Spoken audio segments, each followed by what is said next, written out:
Hey guys, how's it going? Welcome to my video. I just want to give you guys a quick tip if you guys have a crank no start issue. So basically, there are so many things that could cause a crank no start issue, as well as anything that could affect a car having issues. The whole troubleshooting step is just really tedious when it comes to certain issues. But if you guys have a crank no start issue, there could be so many things that could be causing it. Could be fuses, it could be relays, it could be the fuel pump, it could be the battery, even it could be the battery, it could be the car's computer, etc., etc. The list just goes on and on and on and on. All right, but I want to give you guys a quick fix if you guys are in this situation right now. And this quick fix obviously is only if you guys have a certain couple of symptoms as far as your crank no start issue. All right, so a couple of days ago I was stranded at a Wendy's. I went to Wendy's. The car was driving fine the whole entire day. I went to Wendy's, got some, came out and came across this situation where it cranked but it wouldn't start. It cranked but it wouldn't start. And I've been having this situation for the last, I would say the last month. It just showed up maybe a month and a half ago, and then it became progressively worse afterwards, but it became noticeable essentially within the last month where it would crank, it wouldn't start, it would crank, it wouldn't start, and then it would, it would start after a couple of tries. And I tried everything to fix it. I mean, I tried everything to try to figure out what the issue was so that I could fix it. Looked at the battery, checked out all the fuses, checked out all the relays, plugged in OBD2, obviously. Thought it was a fuel issue, thought it was an electrical issue, but couldn't figure out what the problem was. Did all the tests that I could possibly think of in this situation to try to figure out what the problem was, and could not fix it. And all these tests were on the car itself. I thought maybe it was the fuel pump. It was a fuel issue because the battery was good. Tested out the battery was fine. And I essentially thought it might have been maybe a battery issue. Test out the battery. All right, the battery was good.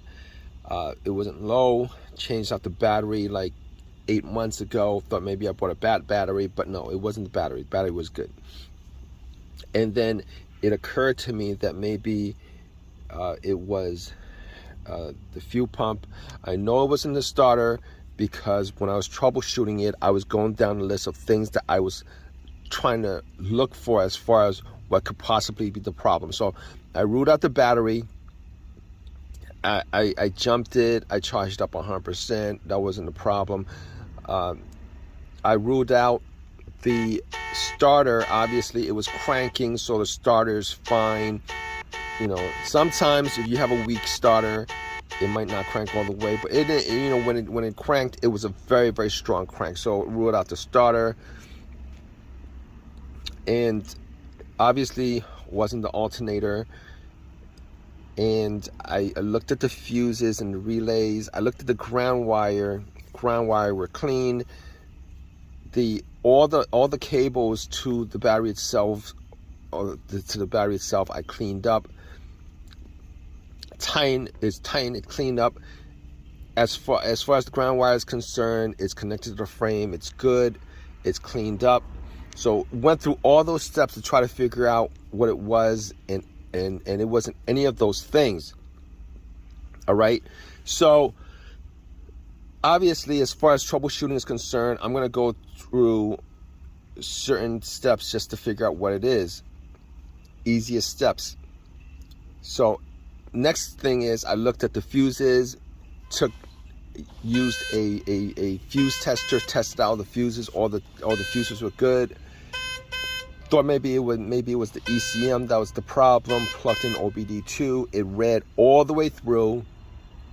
I had this one issue before where I plugged in and the OBD2 and it read halfway. It was a crank no start issue. It read halfway and then it just hung there. Knew that it was the ECM that was the issue, the car's computer. So this time it read all the way through without any kind of issues whatsoever, and there was no codes. So I ruled that out and got to the point where I was thinking to myself that it was probably the fuel pump that was the problem. But I did test out the fuel pump and the motor was running. The motor was running. I listened to the whizzing sound of the motor. The pump itself, it was running, so it wasn't the fuel pump. And with that note, it wasn't the fuel pump relay either, because if it was the fuel pump relay, the fuel pump wouldn't be running. If the fuel pump relay was broken, the fuel pump would not be running. So I spent so much time going through everything over and over and over, at least a couple of times, just scratching my head trying to figure out what it was in the car, what it was about the car itself that was malfunctioning, that was causing the issue, etc., etc. Even went to the point of maybe changing out the fuel pump, even though I heard the motor whizzing. I was thinking it could be the fuel filter that was clogged or whatever. But I did get to the fuel line, and I did test out the fuel pressure on the line, and it was there was pressure in the system as far as the fuel is concerned. So since there was pressure in the system, I knew it wasn't the fuel line that was the issue. So went through that a couple of times. Didn't change up the fuel pump because, you know, that was tested out and the fuel pump was good. So was still absolutely scratching my head as far as what the problem was. And if you guys gone through this situation where you guys have this problem, and it does that sometimes, where the problem comes up sometimes and doesn't do that all the time. It's not a problem that's there all the time. It's not, and sometimes it's not a problem that is that you can that comes up all the time. It just becomes a really it becomes a difficult situation. Is trying to figure out what it is. But this situation was on and off. All right, but at the Wendy's, I parked it, went to get something, and then came out, and then I tried to start it over and over and over and over again. It would crank. It would crank over. It would crank. It would crank. It would crank. It would crank. But it would not start at all. It wouldn't start at all. I mean, it wouldn't turn over at all. It would crank. It wouldn't turn over at all. So, at that point, I was sitting in the car, and I was thinking about calling a tow truck. And it occurred to me, what if it was something as simple as my fob key? What if it was something as simple as my fob key remote, where it's so weak that it's not transmitting enough, not being able to transmit enough of a signal to the car's engine to start it? What if it was that problem that was causing my car not to start? And it occurred to me, like, I tested out everything. I tested out everything in the car, wasted that much time, spent that much energy testing everything out. But the one thing that I didn't check was either the fob key or the battery in the remote. And nobody, it could be the fob key itself, but nobody, as far as I know, have a second fob key on them or in the car. Most people don't even have a second fob key. And a lot of people, misplace the fob key. So it could have been fob key. It could have been the remote, the battery on the remote being really low. So I was thinking, before I call the tow truck, spend money on a tow truck, I was thinking to myself, maybe it's the fob key. Perhaps it's the fob key. So there was an AutoZone close by. I went to the AutoZone, and well, what I did before that was I actually took the cover off the fob key remote, and I took the battery out, put the battery back in, and try to start it, and it would still crank and it won't start. So I was thinking to myself, I have to change the battery. I have to change the battery just so I can, this is part of the troubleshooting step, I'm going to change the battery. So I went to AutoZone. I got the battery for the key, popped it in, put the cover on, and then got back to my car, and I was crossing my fingers hoping that this would resolve the whole entire situation. Turn it on, and it did.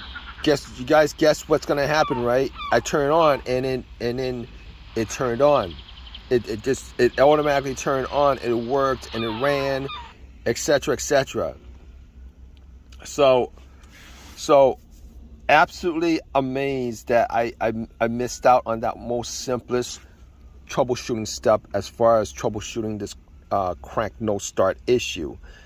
And this is one of these situations where a lot of people miss that first step, which is the easiest step.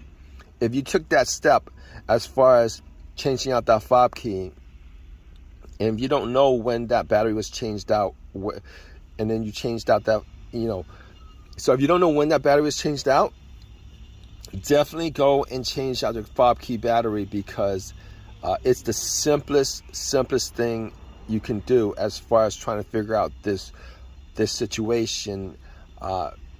And the most, people skip over this, the whole fob key battery being the situation being is that it's not actually directly connected to the workings of the car.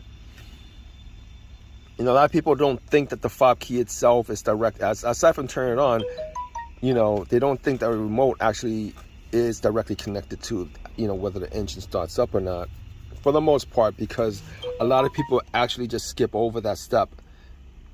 So just to make this long story short, don't want to keep you guys waiting as far as this situation is concerned. If you guys have this situation and you guys are stuck right now trying to figure out what's the easiest thing you guys could do as far as getting your car to crank up and start, if you guys are close to a Walgreens or a CVS or a Walmart or any place that sells these batteries for the fob key, definitely make that your first step, just to rule that out.